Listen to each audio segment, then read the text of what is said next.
Hello students, how are you? હું આશા રાખું છું કે તમે મજામાં છો. તો ચાલો આજે આપણે ઇંગ્લિશ ગ્રામરમાંથી એક નવો ટોપિક શીખીશું. તો સ્ટુડન્ટ્સ, ધોરણ 9 અને 10 બંને સ્ટાન્ડર્ડના જે પ્રશ્નપત્ર છે એની અંદર એક પ્રશ્ન પૂછાય છે, ડુ એઝ ડાયરેક્ટેડ, એટલે કે માંગ્યા પ્રમાણે કરો. અને એની અંદર 2-3 પ્રકારના પ્રશ્નો પૂછાય છે, એટલે કે જેમાં ચેન્જ ધ જેન્ડર હોય, એટલે કે જાતિ બદલવાની હોય. ક્યારેક એમાં સિંગ્યુલર પ્લુરલ, એટલે કે એક વચનનું બહુવચન કરવું અથવા બહુવચનનું એક વચન કરવું, એવા પ્રકારનો પ્રશ્ન મૂકેલો હોય. અથવા તો ક્યારેક ટેન્સ બદલવાનો, એટલે કે કાળ બદલવાનો. સાદો વર્તમાન કાળને તમારે સાદા ભૂતકાળમાં ફેરવવાનું પૂછાય, કે ચાલુ વર્તમાન કાળ હોય એને ચાલુ ભૂતકાળમાં ફેરવવાનું વગેરે. તો એ જે પ્રશ્ન જે છે એમાંથી એક પ્રશ્ન જે તમને વારંવાર પૂછાય છે એ છે ચેન્જ ધ જેન્ડર, એટલે કે જાતિ બદલવાનો પ્રશ્ન જે છે. તો આપણે એના વિશે આજે આપણે શીખવા માંગીએ છીએ. તો સૌથી પહેલા તો જેન્ડર એટલે કે જાતિ. તો એ જાતિના 3 પ્રકાર છે. અહીં આગળ આપણને સ્ક્રીન પર બતાવ્યું છે, જુઓ. તો સૌથી પહેલા મસ્ક્યુલાઇન એટલે કે નર જાતિ, જેમાં boy, man, lion, ox, king વગેરે જે નર જાતિમાં આવે છે તે. પછી ફેમિનાઇન એટલે કે નારી જાતિ, ગર્લ, વિમેન, લાયનેસ, કાવ, ક્વીન વગેરે નારી જાતિમાં આવે. અને ન્યુટર એટલે કે નિર્જીવ ચીજો જેમાં આવતી હોય, એમાં પેન, ટેબલ, બુક્સ, કાર વગેરે. એટલે ગુજરાતીમાં પણ તમે શીખો છો સ્ત્રીલિંગ, પુલ્લિંગ, તે જ અહીંયા છે. તો એ આપણે જાતિ બદલવાના જે ટોપિક છે એમાં આપણે શીખવાના છે. તો અહીંયા આગળ આપણને કેટલાક એક્ઝામ્પલ્સ આપેલા છે, કેટલાક શબ્દો આપેલા છે, જુઓ. કે જેને આપણે પુલ્લિંગમાંથી સ્ત્રીલિંગમાં કરીએ તો કેવા પ્રકારના શબ્દો હોઈ શકે ઇંગ્લિશમાં. તો બોય તો એનું થાય ગર્લ, ફાધરનું મધર, સન હોય તો ડોટર, મેનનું વુમેન, અંકલ આન્ટ, પ્રિન્સ એનું પ્રિન્સેસ થાય, લાયનનું લાયનેસ થાય, poet poetess, husband wife, nephew નું નીસ, જેન્ટલમેન લેડી, હીરોનું heroine, actor actress, waiter waitress, tiger tigress, horse અને એનું થાય મેર, MAR. તો હવે આપણે અહીંયા કેટલાક ઉદાહરણ જોઈશું કે પરીક્ષામાં તમને કેવી રીતે આ પ્રશ્ન પૂછાય છે અને આપણે એનો કેવી રીતે જવાબ લખીશું. તો સૌથી પહેલા અહીંયા તમને જે પેરેગ્રાફ આપેલો હશે એમાં 3 કે 4 લાઈન હશે અને એ તમારે પહેલા વાંચીને નક્કી કરવાનું કે કયા કયા શબ્દોની જાતિ બદલાય છે. તો સૌથી પહેલા અહીંયા જુઓ, the king was a rich man, he prayed to God to give him more wealth, wealth એટલે સંપત્તિ. The God granted him the golden touch. To grant, grant એટલે કે મંજૂર કરવું. He himself wanted to taste it. તો અહીંયા આગળ કયા કયા શબ્દોની જાતિ બદલાય? તો પહેલી લાઈનમાં આપણે જોઈએ તો કિંગની જાતિ બદલાય. આપણને ખબર છે કે કિંગ એટલે નર જાતિમાં છે. તો એની નીચે આપણે પેન્સિલથી નાની લાઈન કરી લેવાની. પછી મેન, મેનની નીચે લાઈન થઈ. બીજી જે સેન્ટન્સ છે, બીજું જે વાક્ય છે એમાં હી અને ગોડ અને હિમ એ 3 શબ્દની જાતિ બદલાય છે. 3 એની નીચે અંડરલાઈન કરી છે. આગળ જુઓ, the God granted him the golden touch. તો ગોડ અને હિમ એ બંને શબ્દની નીચે અંડરલાઈન, અને હી હિમસેલ્ફ તેણે તેની જાતે વોન્ટેડ ટુ ટેસ્ટ ઇટ એટલે એ બંને શબ્દની જાતિ બદલાય. હવે જ્યારે આપણે એનો જવાબ લખીશું ત્યારે તમારે ઉપર શબ્દો જોતા જવાના કે આપણે કયા કયા શબ્દોની નીચે લાઈન કરી છે, એટલા માટે કે એક પણ શબ્દ ચૂકી જવાય નહીં. કારણ કે દરેક શબ્દના ગુણભાર નક્કી કરેલો હોય છે. જેટલા શબ્દ ચેન્જ તમે કરશો એ પ્રમાણે તમને માર્ક મળશે. તો કિંગ, કિંગની નર જાતિ છે અને આપણે જ્યારે ફેરવીશું એનું જેન્ડર ચેન્જ કરીશું તો કિંગને બદલે થશે ક્વીન અને મેનનું થશે વુમન. તો આપણું વાક્ય બનશે, the queen was a rich woman. હવે હી અને ગોડ એ બંનેની નીચે અંડરલાઈન છે, તો હીને બદલે થાય સી. પછી ગોડ, ગોડનું થશે ગોડેસ, ગોડ એટલે દેવ અને ગોડેસ એટલે દેવી. અને હિમ, હિમનું થશે હર. એટલે આપણું વાક્ય બનશે, she prayed to goddess to give her wealth.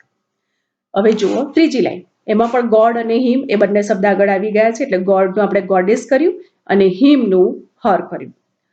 હવે એટલે આપણું વાક્ય બન્યું, the goddess granted Har the golden touch. અને છેલ્લી લાઈન, હી હિમસેલ્ફ, હીની નીચે અંડરલાઈન છે અને હિમસેલ્ફની નીચે અંડરલાઈન છે.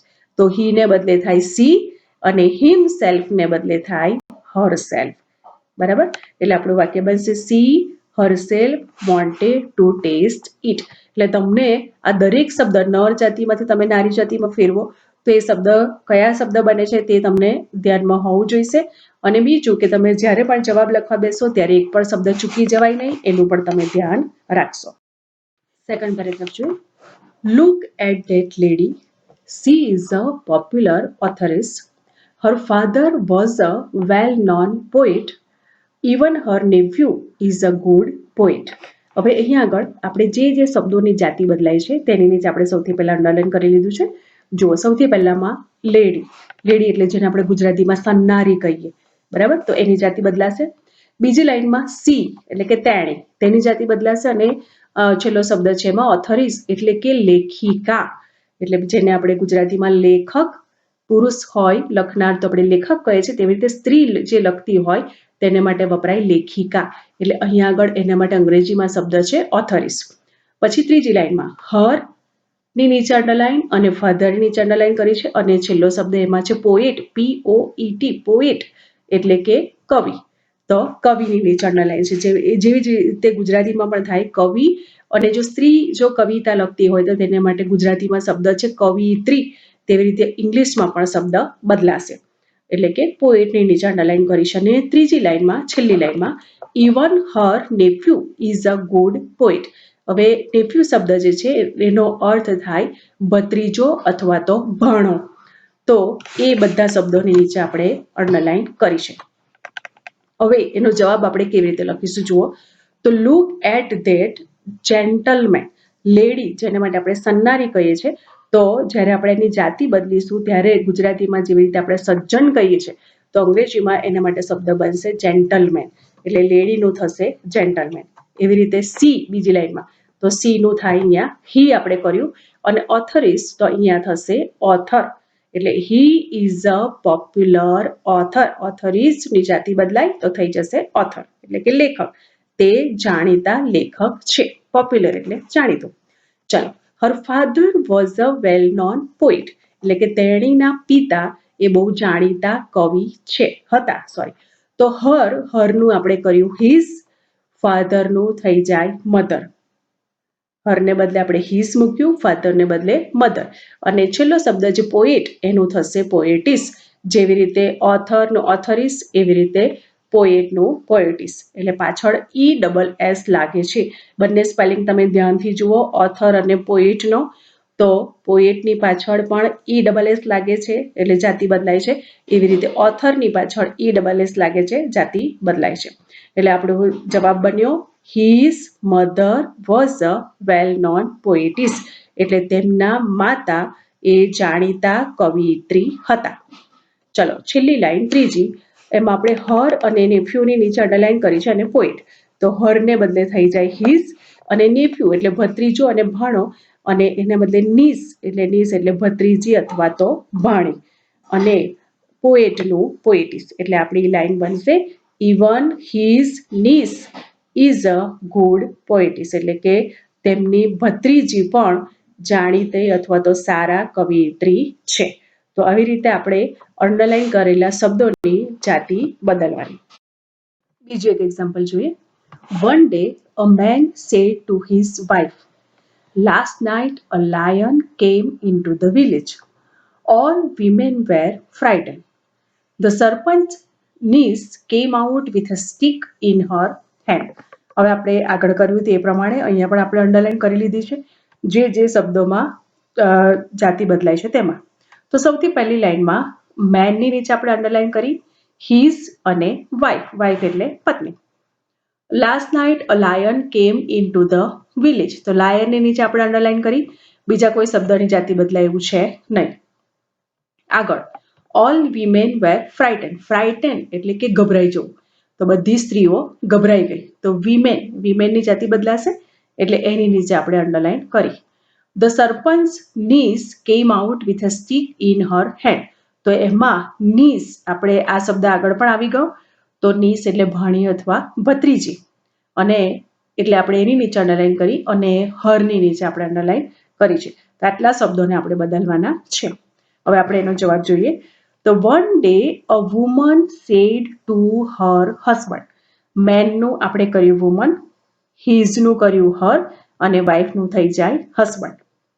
આગળ last night a lion came into the village, તો લાયનને બદલે અહીંયા થઈ જશે લાયનેસ, પાછળ લાગશે ESS, લાયનેસ એટલે કે સિંહણ. ઓલ વીમેન વેર ફ્રાઇટન, બધી સ્ત્રીઓ ગભરાઈ ગઈ હતી. તો વીમેન ને બદલે અહીંયા થઈ જશે મેન, એટલે WOMEN ને બદલે આપણે મૂકીશું MEN એટલે માણસો અથવા તો પુરુષો.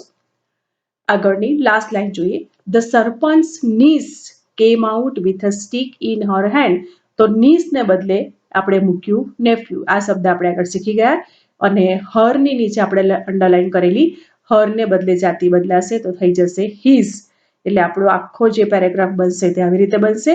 One day a woman said to her husband, last night a lioness came into the village. All men were frightened. The serpent's nephew came out with a stick in his hand. તો આવી રીતે આપણે જે આપણને paragraph આપેલો હોય તેની આપણે જાતિ બદલવાની છે. આપણે જે એક્ઝામ્પલ્સ જોયા, શીખી ગયા, હું આશા રાખું છું કે તમને હવે આવડશે. તમે આગળના વર્ષોમાં પણ શીખી જ ગયા છો અને બહુ ઇઝી છે, તમે બહુ સરળતાથી આ કરી શકશો. તો અહીંયા તમને જે બે પેરેગ્રાફ આપેલા છે તે તમે તમારી નોટબુકમાં કરી લેશો. એમાં જુઓ, ફર્સ્ટ પેરેગ્રાફ છે, tomorrow my aunt will come to visit us. She will come with her son. He is a nice boy. My brother also likes to play with him. બીજો પેરેગ્રાફ જે તમને આપેલો છે તે જુઓ. A gentleman was riding on a horse. He saw a little girl standing with her grandfather. Sir, can you help me? She asked the gentleman. We want to go to my mother's house.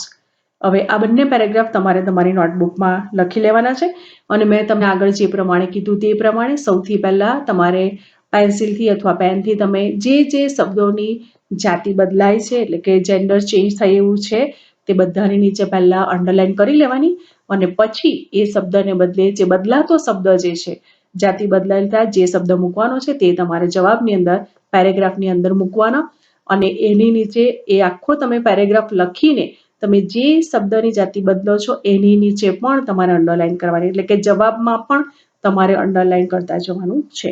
તો આ બંને paragraph તમારી નોટબુકમાં લખી લેશો.